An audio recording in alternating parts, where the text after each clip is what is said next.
ሰላም ጤና ይስጥልኝ ክቡራትና ክቡራን ተመልካቾቻችን ዜና ፕራይም ከፕራይም ሚዲያ ተጀመረ። በቅድሚያም ዋና ዋናዎቹ ጠቅላይ ሚኒስትር ዶክተር አብይ አህመድ በዛሬው ዕለት በኮይሻ ኃይል ማመንጫ ጉብኝት አደረጉ። ኢትዮጵያን የብልጽግና ተምሳሌት ለማድረግ የተጀመረው ጉዞ በጋራ ከዳር ማድረስ ይገባል አሉ የሕዝብ ተወካዮች ምክር ቤት አፈ ጉባኤ ታገሰ ጫፎ። ከውጭ በዩጋንዳ ካምፓላ በዛሬው ዕለት በደረሰ አሰቃቂ የተሽከርካሪዎች ግጭት የ63 ሰዎች ሕይወት ወዲያውኑ ማለፉ ተሰማ። ክቡራትና ክቡራን ተመልካቾች በቆይታችን የቢዝነስ የሀገር መከላከያና የስፖርት ዘገባዎች ተካተዋል። ቆይታውን እየመራው አለም ሰገድ አበበ አብሬያችሁ የምዘልቅ ይሆናል። አብራችሁን ቆዩ።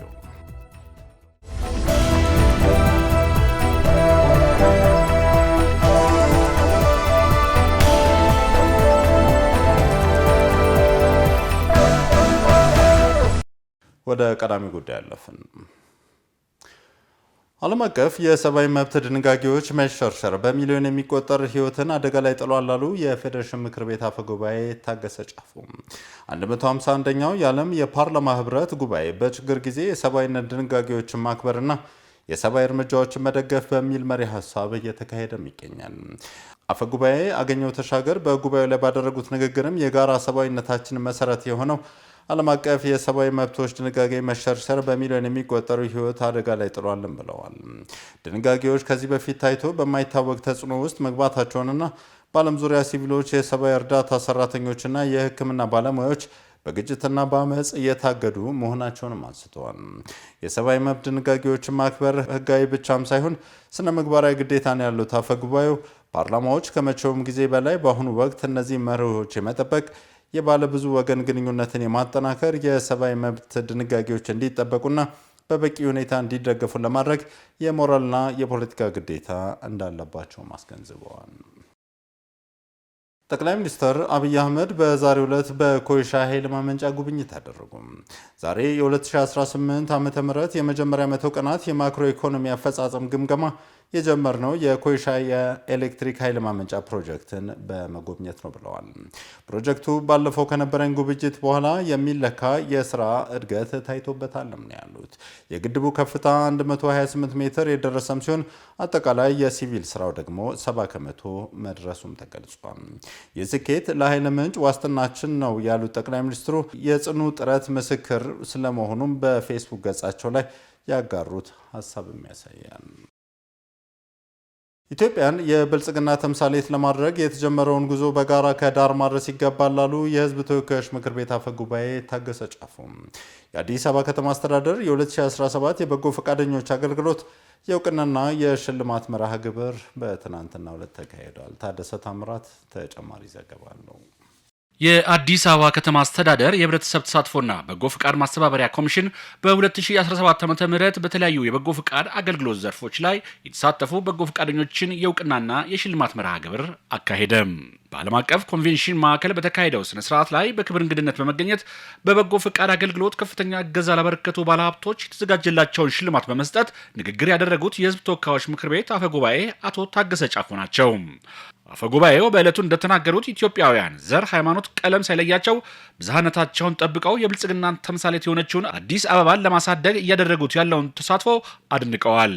በጎነትም ያስመሰግናል ብለዋል። አስተውላችሁ ይሆናል ብዬ አስባለሁ። እዚህ ታዳጊ ወጣቶች ብዙ መልእክት በውስጡ የያዘ የህብረት ዝማሬና መልእክት አስተላልፈዋል። በአንድነት እንኖር፣ በአንድነት እንሙት የሚል መልእክት አስተላልፈዋል። በአንድነት መኖር፣ ለሀገር መኖር፣ ለወገን መኖር፣ በአንድነት ደግሞ በክብር መሄድ እጅግ ደግሞ ተፈላጊ ነው። ይህን ሁላችሁም ትገነዘባላችሁ። ስለዚህ በጎነት አያጎልም፣ በጎነት በረከት ነው። ይሄን በማድረጋችሁ እጅግ በጣም ደስ ብሎናል። ኢትዮጵያውያን ሁላችንም ዘር፣ ቀለም፣ ሃይማኖት ሳይለየን ብዝሃነታችንን ጠብቀን እችን የብልጽግና ተምሳሌት የሆነች ከተማ አዲስ አበባን ለመቀየር ማህበራዊና ኢኮኖሚያዊ ችግሮቿንም በጋራ ለመፍታት መሰረተ ልማቶቿንም በጋራ ለማደስ በጋራ መቆም በመቻላችን ልንኮራ ይገባል። እጅግ አድርገን እናመሰግናለን። በድጋሚ የአዲስ አበባ ከተማ አስተዳደር ከንቲባ አዳነች አቤቤ በበኩላቸው አዲስ አበባ ባለፉት 7 የለውጥ ዓመታት ወጣቶቿን ባለሀብቶቿና መላው ነዋሪዎች በተለያዩ የሙያ ዘርፎች በማስተባበር የተለያዩ የበጎ ተግባር አገልግሎቶችን መስጠት መቻሉንም ተናግረዋል። የመንግስታችን አንዱ መለያ የሆነው ሰው ተኮር ፖሊሲን በተሟላ ሁኔታ በከተማችን በመተግበር ከ42.5 ቢሊዮን ብር በላይ የሚገመት የበጎ ፍቃድ ስራዎችን በከተማችን አከናውነናል። ከ40 ሺህ በላይ የሚሆን የአቅመ ደካሞችን ቤት ሰርተን ዝናብ፣ ፀሐይ እንዲሁም ሌሎች ችግሮች ከሚፈራረቁበት ውስጥ ጽዱ ወደ ሆነ መኖሪያ ቤትና መኖሪያ አካባቢ ማስገባት ተችሏል። ለዛሬ እውቅና መነሻ የሆነው የ2017 የበጎ ፍቃድ ስራ በ16.1 ቢሊዮን ብር ከ8786 ቤቶች በላይ በመገንባት እንዲሁም ሌሎች የልማት ስራዎችን መስራት በመቻላችን ነው። በጥቅሉ በሚሊዮኖች የሚቆጠሩ የከተማችን ነዋሪዎች የኑሮ ጫና ተቃሎላቸዋል፣ ችግሮቻቸው ተፈተዋል። በጎነትን ብቻ ሳይሆን የህዝባቸውን ፍቅር ተካፍለዋል። ከንቲባዋ በንግግራቸው መጨረሻ ላይ ይህ ትውልድ ተሻጋሪ የበጎነት ተግባር አጠናክራችሁ እንድትቀጥሉ ሲሉ ጥሪያቸውንም አስተላልፈዋል። በሌላ በተያያዘ ዜና የአዲስ አበባ ከተማ አስተዳደር የህብረተሰብ ተሳትፎና የበጎ ፍቃድ ማስተባበሪያ ኮሚሽን በ2017 በጀት ዓመት በተለያዩ የበጎ ፍቃድ አገልግሎት ዘርፎች የተሳተፉ በጎ ፍቃደኞችን የእውቅናና የሽልማት መርሃ ግብሩን በአዲስ አበባ ዓለም አቀፍ ኮንቬንሽን ማዕከል አዳራሽም አካሂደዋል። ይህንን ዘገባ ደግሞ ታደሰ ታምራት አሰናድቶታል። ሂሪያ ዱፌራ እንደሚከተለው ታቀርበዋለች። መቀበልን ሳይሆን ካላችሁና ከጎደላችሁም በመስጠት ለሌሎች የደስታ ምክንያት የሆናችሁ ልበቀኖች እናመሰግናለን ሲሉ ክብርት ከንቲባ አዳነች አቤቤ ተናገሩ። የአዲስ አበባ ከተማ አስተዳደር በ2017 ዓመተ ምህረት በተለያዩ የበጎ ፈቃድ ተግባራት ከፍተኛ አስተዋጽኦ ላበረከቱ አካላት በትናንትናው ዕለት የእውቅናና የሽልማት መርሃ ግብርን አካሂዷል። በመርሃ ግብሩ ላይም ለተለያዩ የበጎ አድራጎት መስራቾችና ግለሰቦች እውቅናና ሽልማት ተሰጥቷቸዋል። በዚህ መርሃ ግብር ላይ እውቅና የተሰጣቸው ኃላፊዎች እውቅናው ለሌላ አደራ እንድንዘጋጅ ያደረገ ነው ሲሉም ተናግረዋል። የከተማ አስተዳደሩ የበጎ ፍቃድ ማስተባበሪያ ክብርት ከንቲባችንን ይህን የእውቅና እንግዲህ ሽልማት ሰጥተውናል። እጅግ አድርገን እናመሰግናለን። የበለጠ አደራ ነው የሚሆንብህ ማለት ነው። ሁለተኛ ደግሞ ቀላል አይደለም፣ አቅም ይሆናል። ያው ደስ ይላል በጣም የትኛውም ባቡል ኸይር ላይ ጠጠር የጣለ ሰው የነሱ ስለሆነ ይሄ ውጤት በጣም ደስ ብሎኛል። ዊልቸር ስናድል ያየናቸው አሉ፣ ስፓይናል ኮርድ የሌላቸው በጣም ይሰቃዩ አሉ። የቤት ማደስ ላይ ወደ 15 ቤት ስናድስ 8ቱን ለክርስቲያን ቤት ያደስ ነው። ሃይማኖት መለየት ሳይሆን ተቸግሯል። አላህ አንተ ጋር የሚያመጣበት ነገር አይታወቅምና ለህብረተሰብ ሁሉ መርዳት አለብን ብዬ ነው የማስበው። ሰዎች አነሰ በዛ ሳይሉ ባላቸው ነገር ሊተጋገዙ ይገባል። ማናችንም ካልሰሰትን በቀር አንድ የምንሰጠው ነገር አናጣምም ብለዋል። አላህ ቁርአን ላይ ሲናገር ወአንፊቁ ሚማ ረዘቅናኩም ነው ያለው። በሰጠዋችሁ ነው ያለው። ወይ ሽመት ይሆናል፣ ወይ ጉልበት ይሆናል፣ ወይ ብር ይሆናል፣ ወይ በጣም አይዲያ ማፍለቅ ይሆናል።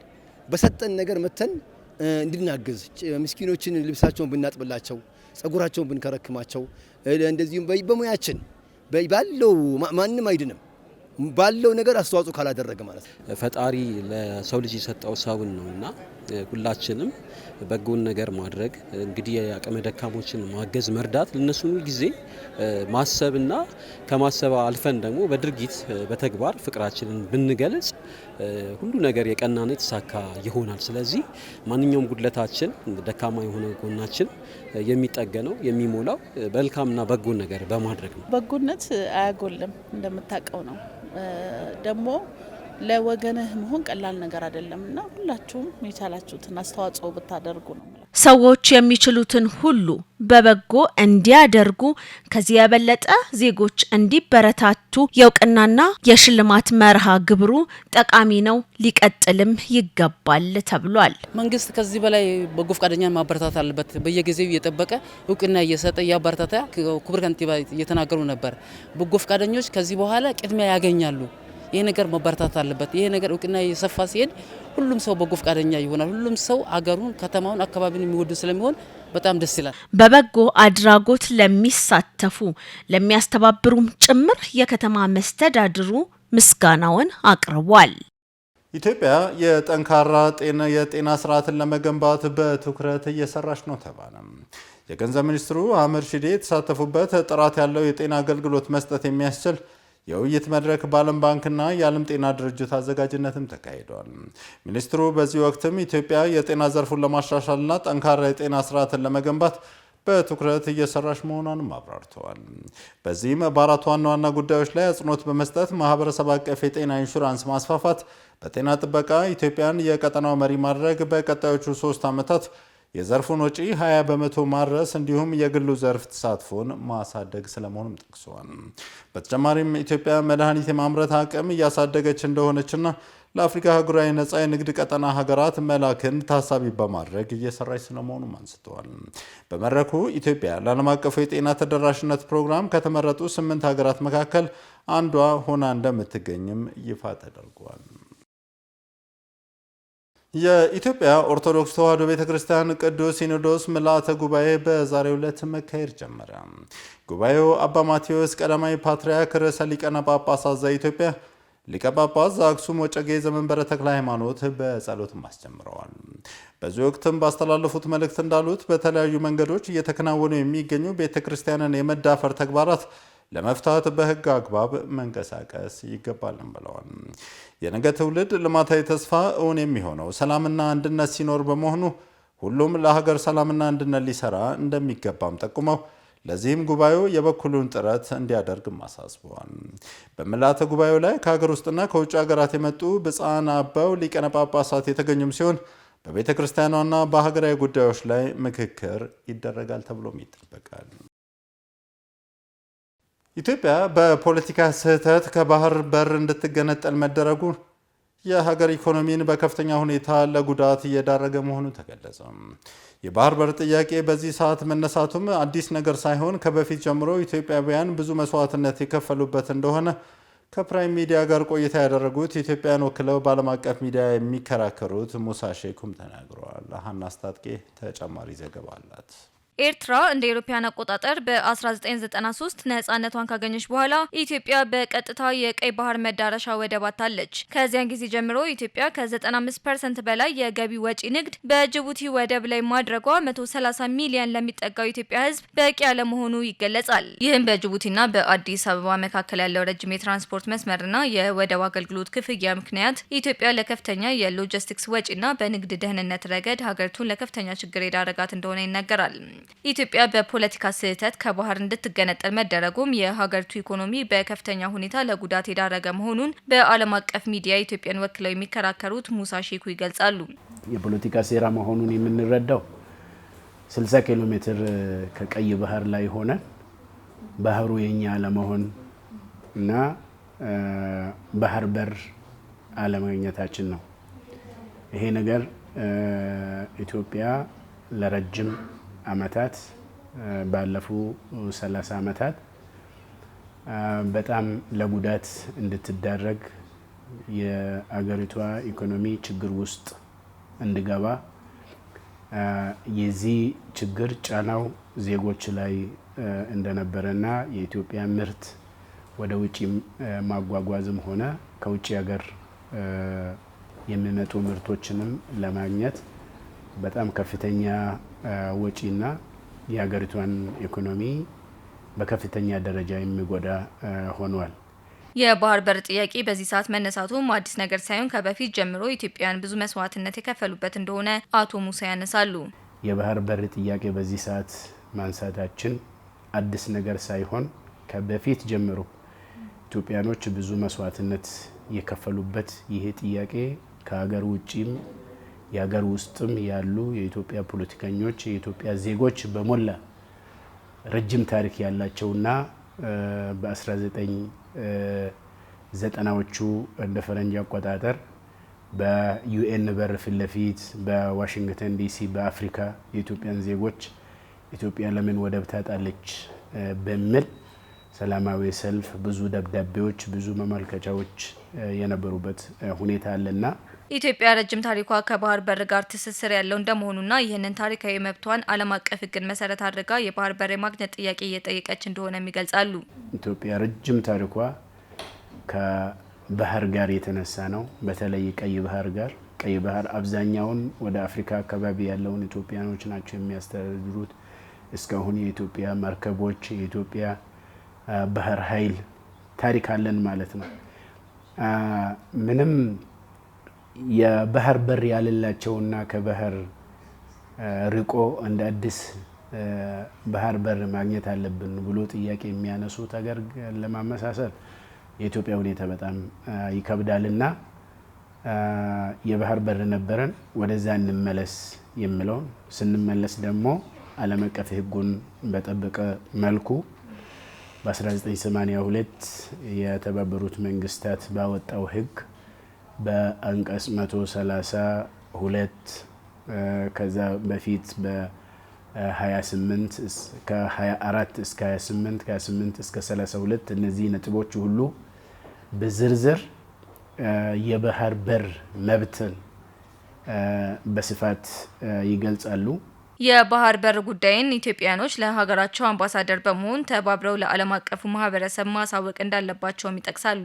የባህር በር ስንል በሰላማዊ መንገድ የባህር በራችንን ማስከበር መብታችንን ማስከበር ግዴታ ነው። ዜጎቻችን ደግሞ ይሄንን መረዳትና ማወቅ በዚህ ላይ መስራት አለባቸው ማለት ነው። አንድ ሆነን ከዳር እስከ ዳር ከሀገር ውጪ ከሀገር ውስጥ እንደ ህዳሴ ግድብ ከተንቀሳቀሰን ይሄም በአጭር ጊዜ የማያሳካበት ሁኔታ የለምና በ2018 የበጀት ዓመት የመጀመሪያ ሩብ ዓመት ከነዳጅ ሽያጭና ማከፋፈል ሂደት ጋር በተያያዘ ህገወጥ ድርጊት በፈጸሙ ማደያዎች ላይ እርምጃ መውሰዱን የነዳጅና ኢነርጂ ባለስልጣን አስታወቀ። በዚህም መሰረት ዲጂታል ሽያጮችን ከ50 በመቶ በታች በሆኑ 354 የነዳጅ ማደያዎች ላይ በአዋጁ መሰረት እርምጃ መውሰዱን የባለስልጣኑ የህዝብ ግንኙነትና ኮሚኒኬሽን ስራ አስፈጻሚ በቀለሽ ኩማም ተናግረዋል። በተመሳሳይ ዲጂታል ሽያጫቸውን ዝቅተኛ በሆኑ 6 የነዳጅ አከፋፋይ ኩባንያዎች ላይ በአዋጁ መሰረት ለ2 ወራት የነዳጅ ሽያጭ እንዳይደረግላቸው መደረጉንም አንስተዋል። በሌላ በኩልም የዲጂታል ሽያጫቸው መጠነኛ በሆኑ 7 ኩባንያዎች ላይ በአዋጁ መሰረት የመጨረሻ ማስጠንቀቂያ ስለመሰጠቱም አንስተዋል። በደቡብ ምዕራብ ኢትዮጵያ ህዝቦች ክልል እንደ ማደያ ነዳጅ በበርሜል በመቅዳትና የጥቁር ገበያ ሽያጭን ለማከናወን ሲንቀሳቀሱ በመያዙ ለ6 ወራት ከነዳጅ ትስስር መታገዳቸውም ተገልጿል። በሌላ በኩልም መዳረሻው አዲስ አበባ አቃቂ ቃሊቲ በሚገኝ ማደያ የነበረ አውቶ ቦቴ መዳረሻውን በመቀየር ወደ ሌላ ከተማ በመጓዙ ለ6 ወራት ከነዳጅ ትስስር እንዲታደግ መደረጉን ኃላፊዋ ጨምረውም ተናግረዋል። ቆይታችን ይቀጥላል። አሁን ደግሞ ተራው የቢዝነስ ዘገባዎችን የምንከታተልበት ሰዓት ነው። ዘገባዎቹን የምታደርሰን ደግሞ ባልደረባዬ ጽዮን ወንዲፍራው ናት። ጽዮን እንኳን ደህና መጣሽ። እንደምን አመሸሽ? እንኳን ደህና ቆየኸኝ። እንደምን አመሸህ ካለምሰገድ። በቢዝነሱ ዓለም ከሀገር ውስጥና ከዓለም አቀፍ ምን አይነት አዳዲስ ጉዳዮች ይኖሩ ይሆን? ከሀገር ውስጥም ከውጭም እንግዲህ ያጠናከርናቸው መረጃዎቻችን አሉ። ከሀገር ውስጥ የገንዘብ ሚኒስቴሩ አህመድ ሽዴ እንግዲህ ከእስራኤል አቻቸው ጋር የሀገሪቱ ኢኮኖሚ ትብብር ማጠናከር ዘርፍ ላይ ምን መስራት እንዳለባቸው ተወያይተዋል። እንዲሁም ደግሞ ኢትዮ ቴሌኮም በ2025 ከጋጋሊ ሞባይል ዓለም አቀፍ ኮንግረስ ላይ ተሳትፏል። እዚህ ኮንግረስ ላይ እንግዲህ የነበሩትን ትዕይንቶች በዝርዝር ዘግበዋል። እነዚህና ሌሎችን አለን። በጣም ጥሩ፣ መቀጠል ትችላለሽ። አመሰግናለሁ። እሺ።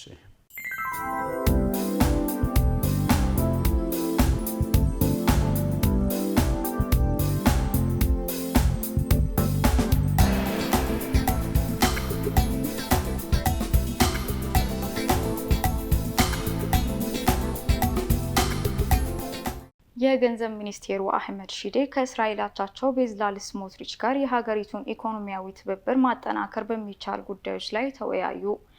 ሁለቱ ወገኖች ከዓለም ባንክ ከዓለም አቀፍ የገንዘብ ተቋም ዓመታዊ ስብሰባ ጎን ለጎን ባደረጉት ውይይት የሀገሪቱ ረጅም ጊዜ ግንኙነት እያደገ በመምጣቱ ኢኮኖሚና ኢንቨስትመንት ትብብር ማጠናከር በሚቻል ሁኔታም ላይ መክረዋል። አቶ አህመድ ሽዴ በዚህ ወቅት ኢትዮጵያ የጋራ ተጠቃሚነትን ለማጠናከር ቁርጠኛ መሆኗን ገልጸው ቅድሚያ የሚሰጣቸው ሀገራዊ ትብብር መስኮች በተመለከተም ገለጻ አድርገዋል። ቤዝላል ስሞትሪች በበኩላቸው እስራኤል የኢንቨስትመንት ትስስሮችን በማሳደግና በቴክኖሎጂ ፈጠራ፣ በዲጂታል ፋይናንስ፣ በውሃ ሀብት አስተዳደር፣ በመስኖና በግብርና ዘመናዊ አሰራር እውቀትን በማካፈል ትብብሯን ለማስፋት ዝግጁ መሆኗንም አረጋግጠዋል። ኢትዮ ቴሌኮም በ2005 ኪጋሊ የሞባይል ዓለም አቀፍ ኮንግረስ ላይ ተሳታፊ ሆነ። በሩዋንዳ በመካሄድ ላይ በሚገኘው በ2025 ኪጋሊ የሞባይል ዓለም አቀፍ ኮንግረስ ላይ የአፍሪካ ዲጂታል የወደፊት እጣ ፋንታ በመቀየር ላይ ያሉ የክላውድ ቴክኖሎጂ መሰረት ያደረገ ስማርት ዲቫይሶችን፣ ዲጂታል ፕላትፎርሞችን እና ኢንተርፕራይዝ ሶሉሽኖችን ለእይታ ቀርበዋል። ትዕይንቱ ኩባንያችን በቅርቡ ያስተዋወቀውን ዜኔክስስ ስማርት ዲቫይሶች ላይ ያተኮረ ሲሆን እነዚህ ኩባንያዎች የዲጂታል ክፍተትን ለማጥበብና በሚሊዮኖች ለሚቆጠሩ ዜጎች ዲጂታል ተጠቃሚነትን ለማረጋገጥ ያለመ ምርቶች ናቸውም ብለዋል። ዜኔክስስ የዳታ ማከማቻንና ፕሮሰሲንግ ዲቫይሶችን ወደ ክላውድ በማዘዋወር የስማርት ስልክን በተመጣጣኝ ዋጋ በማቅረብ አዳዲስ የኢንተርኔት ተጠቃሚዎችን ለማበረታታትና በአፍሪካ ያለውን የዲጂታል አገልግሎት አጠቃቀም ክፍተት ለማጥበብ ከፍተኛ አስተዋጽኦ እንዳለውም አብራርተዋል። ኩባንያችን በትዕይንቱ ላይ ቴሌብር፣ ዘመን ገበያ፣ ቴሌክላውድ እና ዳታ ሴንተር አገልግሎቶች እንደ ትምህርት፣ ግብርናና ስማርት ከተሞች ባሉ ቁልፍ ዘርፎች ፈጠራንና የአሰራር ቅልጥፍናን ለማምጣት የተዘጋጀ ሶሉሽንም ለጉብኝት ቀርበዋል። ኢትዮጵያ ወደ ሀገር ውስጥ ከሚገቡ ተሽከርካሪዎች 99 በመቶውን የኤሌክትሪክ ለማድረግ ማቀዷን የትራንስፖርትና ሎጂስቲክስ አስታወቀ። የትራንስፖርትና ሎጂስቲክስ ሚኒስቴር ዴኤታ አቶ በረሃ ሀሰን ከ10 ዓመት በኋላ ከውጭ ወደ ኢትዮጵያ የሚገቡ ተሽከርካሪዎች 99 በመቶ የኤሌክትሪክ ይሆናሉ ብለዋል። 115,000 የኤሌክትሪክ ተሽከርካሪዎች በኢትዮጵያ መንገዶች ላይ አሉ ያሉት አቶ በረአ ይህም በሀገሪቱ ከሚገኙ አጠቃላይ ተሽከርካሪዎች ቁጥር 7 በመቶ ይሸፍናልም ብለዋል። በኢትዮጵያ ከ10 ዓመት በኋላ የኤሌክትሪክ ተሽከርካሪዎች ቁጥር ከግማሽ ሚሊዮን በላይ ለማድረግ መታቀዱን ጠቅሰው ወደ ኢትዮጵያ የሚገቡ ተሽከርካሪዎች 99 በመቶዎቹ የኤሌክትሪክ ለማድረግ መታቀዱንም ገልጸዋል።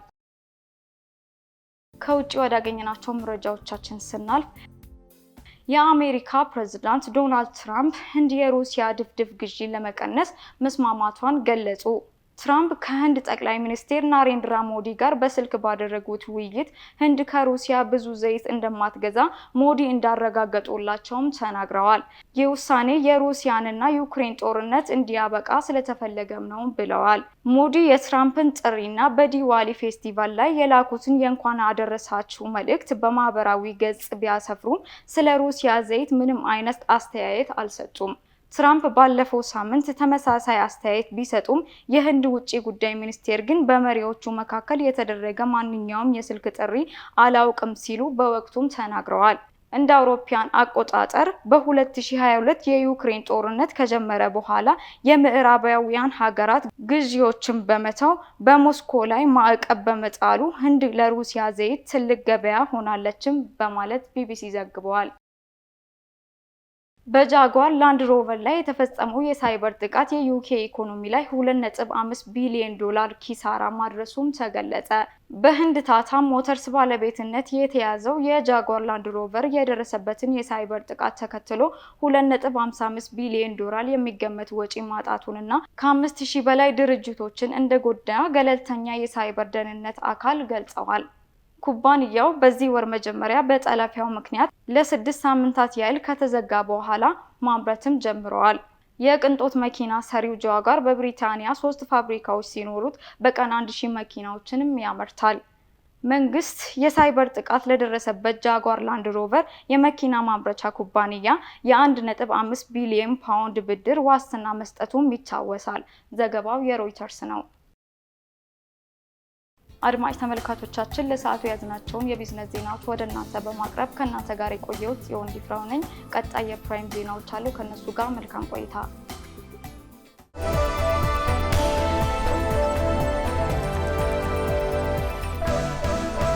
ክቡራትና ክቡራን ተመልካቾች ቆይታችን ይቀጥላል። ቀደም ሲል የቢዝነስ ዘገባዎችን ተከታትለን ተመልሰን ተገናኝተናል። አሁን ደግሞ ወደ ዓለም አቀፍ ጉዳዮች እናልፋለን። በቅድሚያም ዩጋንዳ። በዩጋንዳ ካምፓላ የጉሉ አውራ ጎዳና ላይ በደረሰው የተሽከርካሪዎች ግጭት የ63 ሰዎች ሕይወት ወዲያውኑ ማለፉ ተሰማ። የሀገሪቱ ፖሊስ እንዳስታወቀው አደጋው የተከሰተው በተቃራኒ አቅጣጫ ይጓዙ የነበሩ ሁለት አውቶቡሶች መኪና ደርበው ለመቅደብ ሲሞክሩ ስለመሆኑም ተነስቷል። ከካምፓላ ወደ ጉሉ ከተማ በሚወስደው የጉሉ አውራ ጎዳና ላይ በተከሰተው አደጋ አውቶቡሶቹ ተጋጅተው ሚዛናቸውን በመሳት የመገልበጥ አደጋ እንደደረሰባቸው ፖሊስም አስታውቋል።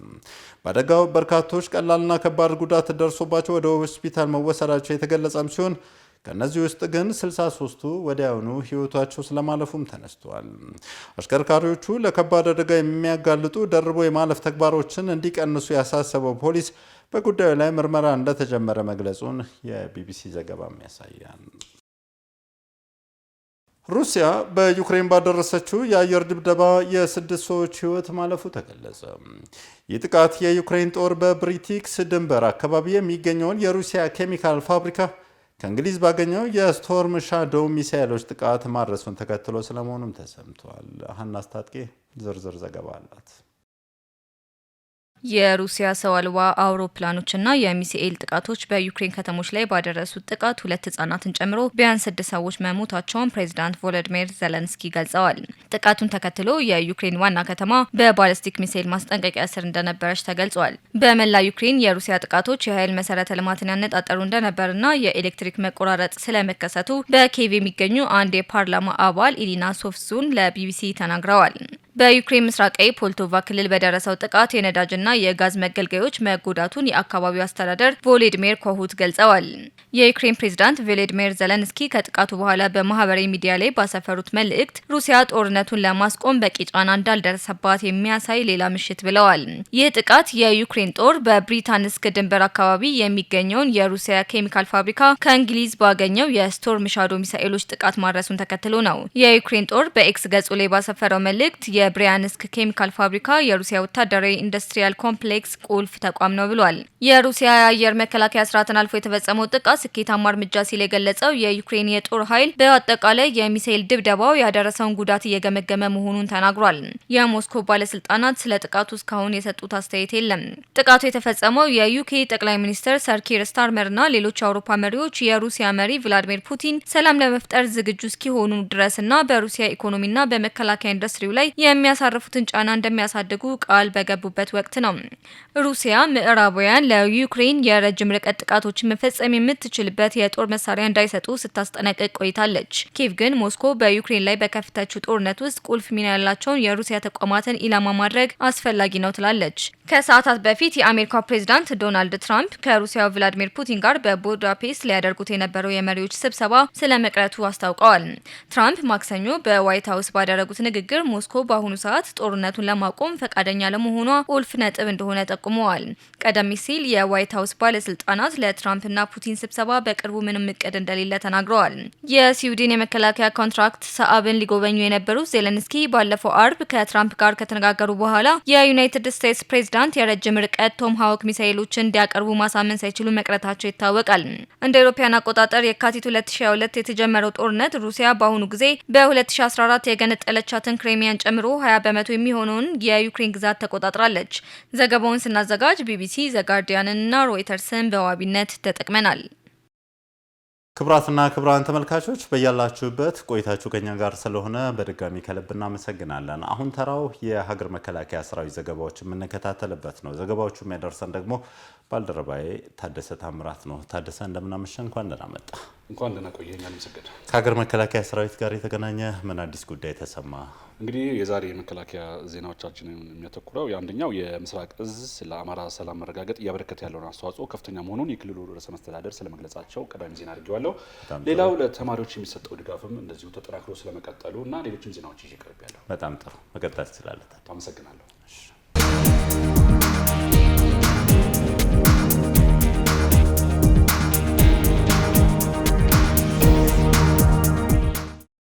ምስራቅ እዝ ለአማራ ክልል ሰላም መረጋገጥ እያበረከተ ያለው አስተዋጽኦ ከፍተኛ መሆኑን የክልሉ ርዕሰ መስተዳደር አቶ አረጋ ከበደ ተናገሩ። ጽንፈኛው ኃይል የአማራ ክልልን አፍርሶ ስልጣን በኃይል ለመቆጣጠር አልሞ በክልሉ የጀመረውን አፍራሽ ስራና እኩይ ተግባሩ እንዳይሳካ በማድረግ የምስራቅ እዝና ሌሎች ጸጥታ ኃይሎች ያበረከቱት ያለው አስተዋጽኦ ከፍተኛ መሆኑን የክልሉ ርዕሰ መስተዳድር አቶ አረጋ ከበደም ገልጸዋል። ርዕሰ መስተዳድሩ ጽንፈኛው ዘራፊ ቡድን የውጭ ኃይሎችን ተልእኮ ተሸክሞ ክልሉን የብጥብጥና የውከት አውድማ ከማድረግ ባለፈ ክልሉን ለማፍረስ ያደረገውን ሙከራና ሴራ በማክሸፍ በጎጃም፣ በደቡብ ጎንደር እንዲሁም በሌሎች አካባቢዎች ተሰማርተው ለክልሉ ሰላም መረጋገጥ መስዋዕትነት የከፈሉ የሰሜን ምዕራብ እዝና የምስራቅ እዝ የሰራዊት አባላት ተጠቃሽ ናቸውም ብለዋል። ምስራቅ እዝ በአማራ ክልል ከህግ ማስከበር ባሻገር የክልሉን የጸጥታ ኃይል በማሰልጠን በማደራጀትና በማጠናከር አመርቂ ተግባራት አከናውነዋል ያሉት አቶ አረጋ ከበደ የመንግስት መዋቅሩን በማደራጀትና በማወያየት ተዘግተው የነበሩ አገልግሎት ሰጪ ተቋማት ክፍት እንዲሆኑ በማድረግ በኩል ሚናውን ተወጥቷል ሲሉም ተናግረዋል። የክልሉን ጸጥታ ኃይል ለማደራጀት በሚደረጉ አዳዲስ ስልጠናዎች ላይም እዙ በብር ሸለቆ ማሰልጠኛ ትምህርት ቤት አሰልጣኞችን በመላክ የእዙ ዋና አዛዥን በአካል እየተገኙ በማሰልጠን ከኦፕሬሽኑና ከህግ ማስከበሩ ጎን ለጎን አበረታች ስራዎች መሰራታቸውን ርዕሰ መስተዳድሩ አንስተዋል። በክልሉ የሚከናወኑ መሰረተ ልማቶች በተያዘላቸው ጊዜ ያለ እንቅፋት እንዲቀጥሉ እዙ ከፍተኛ አስተዋጽኦ በማድረግ ህገ መንግስታዊ ተልእኮውን እየተወጣ ይገኛል ሲሉ ርዕሰ መስተዳድሩ ገልጸዋል። ሰልጣኝ የእዙ ሴት የሰራዊት አባላት ግዳጃቸውን በብቃት መወጣት ይጠበቅባቸዋል ተባለም። የልዩ ዘመቻዎች እዝ አዛዥ ሌተናል ጄኔራል ሹማ አብደታ በልዩ ዘመቻዎች እዝ ማሰልጠኛ ማዕከል በስልጠና ላይ የሚገኙትን የ44ኛ ዙር ኮማንዶና የ4ኛው ዙር መሰረታዊ ውትድርና ሰልጣኝ ሴት የሰራዊት አባላትንም አበረታተዋል። ሰልጣኝ የሰራዊቱ አባላትን ያበረታቱት ሌተናል ጄኔራል ሹማ አብደታ በእዙ ውስጥ ከ60 በላይ የአየር ወለድ ዝላይ በማድረግ የደረት ክንፋቸውን ደረጃ ያሻሻሉና በተቋሙ ውስጥ እስከ ጄኔራል መኮንን ድረስ የደረሱ ሴት የሰራዊቱ አባላት መኖራቸውንም ጠቅሰዋል። ሰልጣኞች ሴትነት ሳይገድባቸው ከፍተኛ ደረጃ መድረስ እንደሚችሉ በመገንዘብ ስልጠናቸውን በአግባቡ እንዲሰለጥኑም አሳስበዋል። ሴቶች ለተቋሙ አስፈላጊና የጎላ ሚና እንዳላቸው የገለጹት ሌተናል ጄኔራል ሹማ አብደታ ሰልጣኞች እንዲበቁና ስልጠናቸውን በሚገባ እንዲሰለጥኑ ተገቢው ድጋፍና ክትትል እንደሚደረግላቸውም ገልጸዋል። የልዩ ዘመቻዎች እዝ ሴቶች ማህበራዊ ጉዳይ ቡድን መሪ ኮሎኔል አለምነሽ ታረቀ በበኩላቸው ሴቶች እኩል ከወንዶች ማንኛውንም ግዳጅ ማከናወን እንደሚችሉ በመግለጽ ሰልጣኞች የውትድርና ቆይታቸውን እና የህይወት ተሞክሮቸውን በማካፈል እንዲህ አይነት ተሞክሮዎች ተጠናክረው ይቀጥላሉ ብለዋል። እዙ ልዩ ድጋፍ ለሚሹ ተማሪዎች የሚያደርገውን ድጋፍ አጠናክሮ ቀጥሏል። የምዕራብ እዝ ስታፍ አባላት የምስራቅ ወለጋ ዞን መቀመጫ በሆነችው ነቀምቴ ከተማ ልዩ ድጋፍ ለሚሹ ተማሪዎች የመማሪያ ቁሳቁስ ድጋፍ አድርጓል። ድጋፉን ለተማሪዎች አስረክበው መልእክት ያስተላለፉት የነቀምት ከተማ አፈ ጉባኤ ወይዘሮ መሰረት ታደሰ ሰራዊታችን የሀገራችን ሉዓላዊነት የሚያስከብር ለዜጎች አንድነትና መብት የሚታገል የህዝብ ልጅ መሆኑን ጠቁመው በማንኛውም ጊዜ ለህብረተሰቡ በሚያደርገው ድጋፍ ሊመሰገን ይገባል ብለዋል። ምዕራብ እዝ ከተሰጠው ሀገራዊ ተልዕኮ በተጨማሪም በተለያዩ ጊዜያት ልዩ ድጋፍ የሚሹ ተማሪዎች ድጋፍ የሚያደርግ እዝ መሆኑን አንስተው ለተደረገው ድጋፍ በነቀምት ከተማ አስተዳደርና ነዋሪዎች ስም ምስጋናም አቅርበዋል። የምዕራብ እዝ የሰራዊት ስነ ልቦና ግንባታ ዳይሬክቶሬት ዳይሬክተር ተወካይ ሌተናል ኮሎኔል ዘመኑ አበራ በበኩላቸው እዙ በተሰማራበት የግዳጅ ቀጠና ሁሉ ከሚፈጽመው ግዳጅ በተጨማሪም የበጎ አድራጎት ስራዎች ላይ በንቃት እየተሳተፈ እንደሚገኝም ገልጸዋል። የደቡብ እዝ ኮር በምዕራብ ጉጂ ዞን ሚሊሻዎችን አሰልጥኖ አስመረቀ። በምዕራብ ጉጂ ዞን ዱጉዳ ዳዋ ወረዳ በተካሄደው የሚሊሻ ምረቃ ላይ የተገኙት የምዕራብ ጉጂ ዞን ዋና አስተዳዳሪ አቶ ኤዶላ ሄርጳዮ ኮሩ የጸጥታ ኃይሎችን ለማጠናከርና ለቀጠናው ሰላም መረጋገጥ ያበረከተው አስተዋጽኦ ከፍተኛ መሆኑን ተናግረዋል። ዋና አስተዳዳሪው እንዳሉት ህዝባችን ከቦታ ቦታ ተንቀሳቅሶ እንደ ልቡ እንዲሰራ እንዲሁም የመንግስት ተቋማት የዕለት ተዕለት ስራቸውን በተረጋጋ ሰላምና ደህንነት እንዲያከናውኑ የኮሩ ሚና በቃላት የሚገለጽ አይደለም ብለዋል። መከላከያ ሰራዊቱ በከፈለ መስዋዕትነት የተገኘው ሰላም በማረጋገጥ የተጀመረውን የማንሰራራት ጉዞ እናስቀጥላለን ያሉት አቶ ኤዶላ ሄርጶዬ በዞኑ ህዝብና መስተዳደር ስም ለኮሩ ምስጋና ሰርተፊኬትም አበርክተዋል። የኮሩ ምክትል አዛዥ ለኦፕሬሽናል ኮሎኔል አብዲ ልዑል የተሰጠው እውቅና ለቀጣይ ተልዕኮ የሚያበረታታ መሆኑንም ገልጸዋል። ተመልካቾቻችን ከመከላከያ ምንጮቻችን ያገኘናቸውን ዜና መከላከያ ይህንን ይመስላል። ሰላም።